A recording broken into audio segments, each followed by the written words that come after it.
Hello friends, तो चलिए आज हम समचतुर्भुज देखते हैं। देखिए समचतुर्भुज को इंग्लिश में रोम्बस कहते हैं, ठीक है।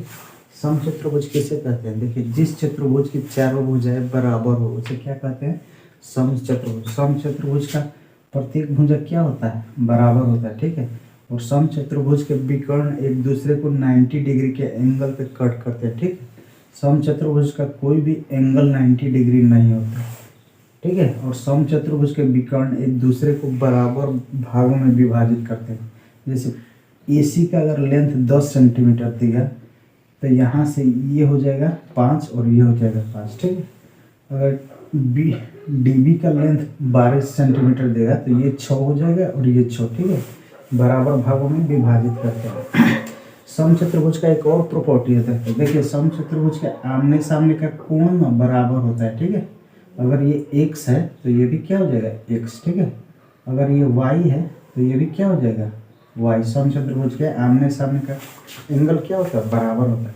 और देखिए समचतुर्भुज के संलग्न कोणों का योगफल क्या होता है? 180 डिग्री, यानी x प्लस वाई, कोण x प्लस कोण y का मान कितना होगा? 180 डिग्री, ठीक है।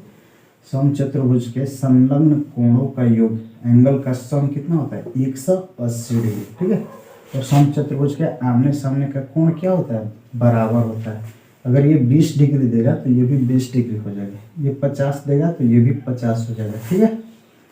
और इन दो कोणों का योग सम कितना होता है? 180 डिग्री, ठीक है। देखिए समचतुर्भुज का क्षेत्रफल होता है 1/2 गुणे पहला विकर्ण। पहला विकर्ण को D1 से शो करेंगे, दूसरा विकर्ण को D2 से। D1 का मतलब क्या होता है? डायगोनल्स, ठीक है। फर्स्ट डायगोनल्स और इस सेकंड डायगोनल्स। समचतुर्भुज का परिमाप होता है, परिमाप क्या होता है? चारों भुजाओं का योग होता है ना। तो ए कितना हो गया? 4 नहीं हो जाएगा।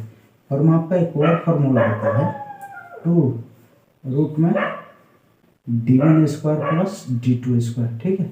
यदि डायगोनल्स का मान दिया रहे तो ये फॉर्मूला अप्लाई करके पैरामीटर निकाल सकते हैं। परिमाप को परिमिति, परिमाप, परिधि या सर्कम सेंटर भी कहते हैं, ठीक है। पैरामीटर भी कहते हैं, ठीक है। देखिए समचतुर्भुज का भुजा का मान क्या होता है? भुजा का मान देखिए D1/D2 का होल स्क्वायर प्लस D2/2 का होल स्क्वायर, ठीक है। दोनों विकर्ण का आधा कर देंगे और उसका स्क्वायर कर देंगे, ठीक है। ये तो उससे भुजा का मान निकल जाए, भुजा यानी साइड का मान निकल जाए। यदि डायगोनल्स का मान दिया रहे तो भुजा निकल जाएगा आराम से। देखिए कह देगा कि एक विकर्ण की लंबाई 3 सेंटीमीटर है, ठीक, 3 मीटर है मान लीजिए। D1 का मान 3 मीटर दे दिया है। D2 का मान कह रहा है 4 मीटर है। कितना है? D2 का मान 4 मीटर, ठीक है। नहीं 6 मान लीजिए इसको, और इसको 8 मान लीजिए, ठीक है। 8 तो भुजा का मान कह रहा है निकालने, यानी साइड का मान कह रहा है निकालने। साइड का मान निकाल सकते हैं। ये बार अब क्या होता है? ये वाला फॉर्मूला लगा दीजिए, D1/2 का होल स्क्वायर प्लस D2/2 का होल स्क्वायर, ठीक है। होल स्क्वायर कितना हो जाएगा? D1 के स्थान पर 6/2 का होल स्क्वायर प्लस D2 8/2 का होल स्क्वायर लिख सकते हैं। यहाँ पर देखिए 3 लिखेंगे, 2 3 6, 2 चौका 8, 3 का स्क्वायर कितना होता है? 9 होता है। 4 का स्क्वायर 16 होता है, 16 9 कितना? 25 होता है। 25 का वर्गमूल क्या होता है? 5 होता है। तो साइड निकल गया मेरा, कितना गया? 5 मीटर, ठीक है। कितना गया? 5 मीटर। ये देखिए D1 का मान 6 दिया है ना, इसको मान लीजिए D1, तो 6 का आधा कितना होता है? 3 हो जाएगा, ये 3 हो जाएगा। D2 का मान 8 दिया है तो ये 4 हो जाएगा और ये 4 हो जाएगा। देखिए ये, और ये एंगल कितना है? 90 डिग्री है। ये कौन सा त्रिभुज बन रहा है? समकोण त्रिभुज बन रहा है। और समकोण त्रिभुज में कर्ण का वर्ग अन्य दो भुजाओं के वर्गों के जोगफल के बराबर होता है। तो 90 डिग्री के सामने वाला साइड क्या हो जाता है? हाइपोटेनस, कर्ण हो जाता है। तो इन दोनों को जो ए का मान ऐसे भी निकाल सकते हैं और ए का मान इस साइड से भी निकाल सकते हैं, ठीक है। देखिए समकोण त्रिभुज में कर्ण का वर्ग, यही ना कर्ण है, कर्ण का वर्ग अन्य दो भुजाओं के वर्गों के जोगफल के बराबर होता है। इससे भी मान निकल जाएगा। देखिए 3 3 9, 4 चौके 16 हो गया। ये होगी कितना? 25 हो गया। ये स्क्वायर का मान कितना? 25। दोनों तरफ रूट ले लीजिए, यहाँ से ये निकल जाएगा, ए का मान कितना आ गया 5 मीटर, ठीक है। ऐसे भी निकाल सकते हैं, ऐसे भी निकाल सकते हैं, ठीक है।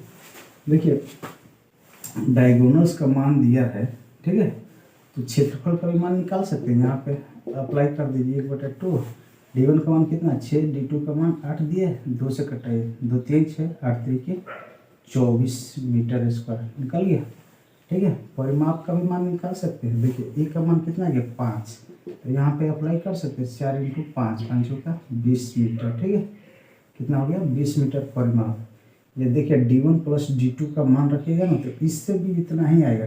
देखिए लगा कर देखिए 2 रूट में D1 का मान कितना दिया है 6 दिया है ना, तो 6 का स्क्वायर कीजिए। D2 का मान कितना है 8 दिया है, तो 8 का स्क्वायर। देखिए 2 6 का स्क्वायर कितना 36 होगा, 8 का 64 होगा। 36 64 कितना होता है 100 होता है ना, 100 का वर्गमूल कितना 10 होता है, तो 2 × 10 कितना होगा 20 मीटर नहीं है। यहाँ से भी पैरामीटर कितना आ गया 20 मीटर, ठीक है। इस तरह आप समचतुर्भुज के बारे में सारी जानकारी प्राप्त कर लिए। इन सारे फॉर्मूला का यूज क्वेश्चन बनाने में करेंगे, ठीक है। यदि आप सबको वीडियो अच्छा लगे तो इसे लाइक शेयर और सब्सक्राइब करें, ठीक है। ये समचतुर्भुज से रिलेटेड सारे फार्मूला हो गए।